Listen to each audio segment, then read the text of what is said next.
আসসালামু আলাইকুম, আমি মাকসুদুল হোসেন নাহিদ। আজকে আমাদের সানট্যাক্স কম্প্যাক্টর ওপেন কম্প্যাক্টরের একটি ট্রাবল শুটিং নিয়ে আলোচনা করব। এটি দেখতে পাচ্ছি, এটি ট্যাপলং। এটি একটি কম্প্যাকশন ইউনিট। আমাদের সমস্যাটি হচ্ছে আমাদের মনিটরে এই যে অ্যাপ্রন কম্প্যাকশন ইউনিট 1 এবং 2, 1-এ যে কম্প্যাকশন আমরা দেখতে পাচ্ছি, এটি হচ্ছে আমাদের সিলিন্ডার। এই সিলিন্ডারটি আপ ডাউন হচ্ছে না, একবারে ফিক্সড হয়ে এক জায়গায় আটকে আছে। এই কারণে কাপড়ের কম্প্যাকশন হচ্ছে না। আমরা এই সিলিন্ডারটির কার্যপ্রণালী নিয়ে বিস্তারিত আলোচনা করব। অ্যাপ্রন অ্যাডজাস্টমেন্টের এই যে মোটর দেখতে পাচ্ছি, এই মোটরটি রিভার্স এবং ফরওয়ার্ড 2K5 এবং 2K6 এই দুইটি ম্যাগনেটিক কন্ট্যাক্ট ইউজ করা হয়েছে।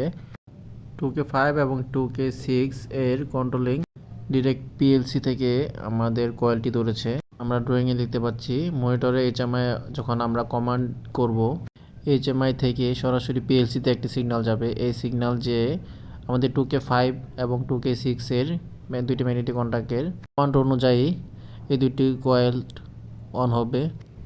আমরা এই সিলিন্ডারটির উপরে দুটি লিমিট সুইচ দেখতে পাচ্ছি। এটি হচ্ছে লিমিট সুইচের ভিতর অংশ। আমরা ড্রয়িংয়ে দেখতে পাচ্ছি আমাদের যে সিলিন্ডার রয়েছে, সিলিন্ডারের লিমিট সুইচের একটি প্রান্ত হচ্ছে এনসি এবং অন্যটি হচ্ছে এনও।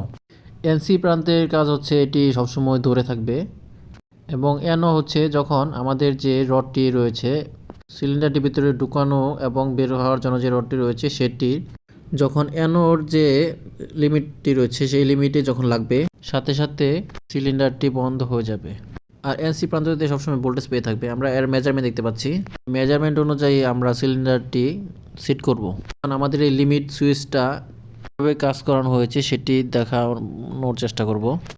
আমরা ড্রয়িংয়ে দেখতে পাচ্ছি 3S2 এবং 3S3 এই দুটি হচ্ছে লিমিট সুইচ। এই দুটির 3S2 যেটি আছে সেটি হচ্ছে এনও, এবং 3S3 যেটি আছে সেটি হচ্ছে এনসি। এনসি করা মানে এটাতে সবসময় মানে ভোল্টেজ থাকবে।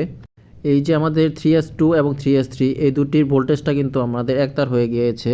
এই লিমিট সুইচটির একটি প্লাস কাউন্টার রয়েছে, মূলত একটি প্রক্সিমিটি সেন্সর। এই প্রক্সিমিটি সেন্সরটি যখন আমাদের এইচএমআই সিগন্যাল দিবে, এইচএমআই সিগন্যালের সাথে সাথে আমরা যদি 50 সেট করি, সেক্ষেত্রে অ্যাপ্রনটি 50% ভিতরে ঢুকবে, এবং 0 যদি কমান্ড করি সেক্ষেত্রে 0% ভিতরে ঢুকবে। 100 কমান্ড করলে 100% ভিতরে ঢুকবে। যখন এই ইমপ্লাস কাউন্টার বা প্রক্সিমিটি সেন্সরটি কাজ করবে, তখন এটি একটি ইন্ডিকেটর লাইট জ্বলে থাকবে। এই প্রক্সিমিটি সেন্সর বা ইমপ্লাস কাউন্টারের যে সিগন্যাল, এটি ম্যাক্সিমাম এবং মিনিমাম পজিশনে করার জন্য এই দুইটি লিমিট সুইচ ব্যবহার করা হয়েছে। আমরা এখন সরাসরি এটির প্র্যাকটিক্যালি ট্রাবল শুটিং করে আমরা এই কাজটি করার চেষ্টা করব। এই হচ্ছে আমাদের এই দুটি ম্যাগনেটিক কন্ট্যাক্ট, যেটা আমরা ড্রয়িংয়ে দেখতে পেলাম। তো শুরু করা যাক আমাদের আজকের এই ভিডিও। আমরা এখন মেশিনে যাচ্ছি। চাবিটা আছে বা পাতিটা আছে, এটা যখন পাতির মধ্যে চাপ পাইবো, আপনি এটা লড়াই পারবেন, এটা লড়াই পারবেন না, ঠিক আছে। আর যেটা আছে এইটার গ্যাপ দেখবেন ওইখানে কত আছে। আচ্ছা, এখনো বিষয় হলো আপনার এটা যখন লাস্টে আইবো তখন 100, এখানে এই যে 100-এর মধ্যে আইতেছে এখন 100 বাস 100। হ্যাঁ, আবার এটার মধ্যে যখন সাইডে দিবে একবারে, তখন 0। আর এই দিকে যাবো না, তাহলে মনে সমস্যা হইব। এই যে আমাদের 0 মনে দিচ্ছে, 0 দিচ্ছে, আবার দেখেন এবার হ্যাঁ 0 হয়ে গেছে। বুঝছেন এই হিসাব। কিন্তু আমরা এইগুলো কোনো সময় ঘুরান যাবো না, দুইটা একই জিনিস, দুইটা কাজ একই। হ্যাঁ, কিন্তু দুইটা দুই দিকে যায়, টেনশন পারবো কম। ভাই 0 করলে এই যে এই লিমিট আছে, এই লিমিট ছাড়া দিব। যদি 100 করেন তাহলে এইটা পার হয়ে যায়, এই লিমিটার পাতিটা টাচ খাইব, তখন এটি বন্ধ করে দিব। তখন আপনি দেখবেন ওইখানে যদি 96 থাকে, ওইখানে দেখবেন আপনার আছে 95। তার মানে এই লিমিটার ধরে লাইছে। এটা আপনি চাইলেও আর অটোমেটিক হবে না, বুঝছেন।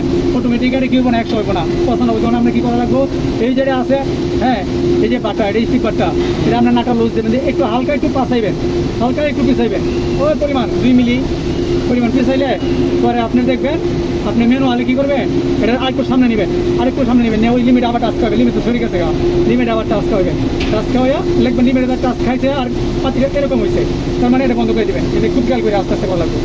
পরে আপনি মেশিনের পাওয়ারটা রিসেট দেবেন, পাওয়ার রিসেট দেবেন, রিসেটের পরে দেখবেন মেশিন রেডি হলে কত আছে ডিসপ্লেতে। যদি 100 হয়ে যায় তাহলে আপনার ওকে সব টাইট দিয়ে ক্লিয়ার, পরে জানানো নেই।